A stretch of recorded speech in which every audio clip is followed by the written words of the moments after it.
Hi everyone, it's Kim Boffney, the fitness doula, and I'm going to review some points about squatting today, especially in preparation for birth.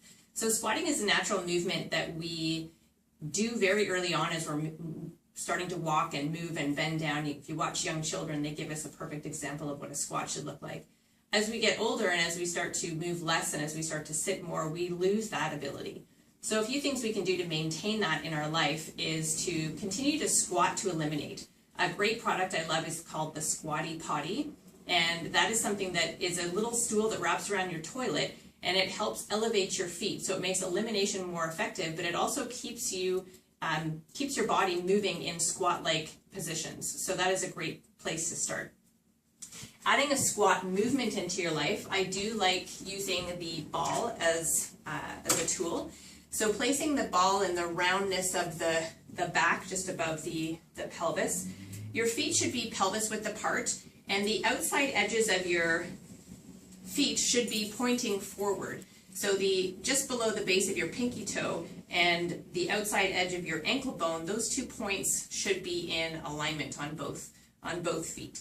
And when you're using the ball, what I like about it is it allows you to really press your bum back. Not everybody has the ability to do that in an unsupported position. So this is a great way to start building up more strength in the glutes that will allow you to progress to an unsupported squat and do it better and more efficiently. So I get women or people to put their fingertips right in the crease of their hips at the top of their thighs here and guide their pelvis back and allow your pelvis to follow the roundness of the ball. And what it really does is it helps us increase our range of motion, again, when we may not have the ability to do so in an unsupported position. We want to aim to try to keep the shins vertical and really press back underneath that ball and then pressing up through the heels so we get maximum activation of the glutes. The more forward our weight is in our feet, the more activation of our quads we have, and it's not an efficient and not the natural movement of a squat. So that's a great way to use the ball. In terms of using the ball in labor, I like using it for a supported squat. So rather than being, again, in an unsupported squat position when you're laboring, using the ball behind you is a great way to take some pressure off of the perineum. I'm just going to angle this down so you can actually see what I'm doing. Take some pressure off of the perineum. It's a nice way to labor because it does increase the pelvic outlet. You do have gravity here.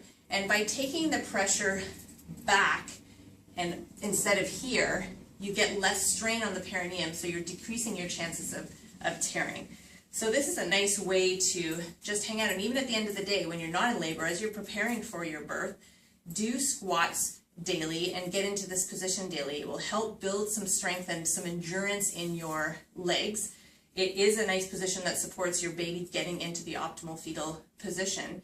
And you're practicing it, so when you use it in your labor and in your birth, it's not the first time you're doing it. So a nice way to hang out, just hang out here, watch some TV, read a book, chitty chat with whoever you got there.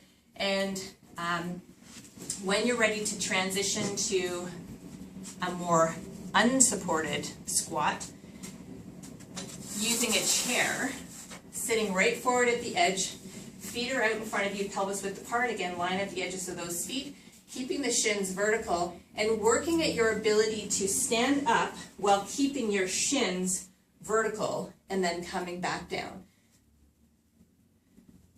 So that's a great practice and progression away from the ball. And eventually you would take the chair away and you would just do unsupported squats. Again, trying to keep your shins as vertical as possible and sticking your bum right back. And you want to go down to the point where your tailbone starts to tuck under. Eventually, through other release work and stretch work, we would lengthen the muscles that are preventing our pelvis from staying out from under us through the whole range of motion. But until we have that, we want to work down to the point where our pelvis just starts to tuck and then come back up. So those are a couple of helpful tips in terms of squatting that can help strengthen your glutes, increase the endurance of your legs, and really prepare you for birth. In terms of recovery afterwards, it's a movement that we are going to be using regularly when we're picking up our children. So you want to eventually, in the first few weeks of birth, start to try to incorporate those squats again. I would start with the ball first, getting eventually into a deeper squat, probably around 6 to 8 weeks postpartum. So I hope that helps. Thanks so much. We'll see you next time.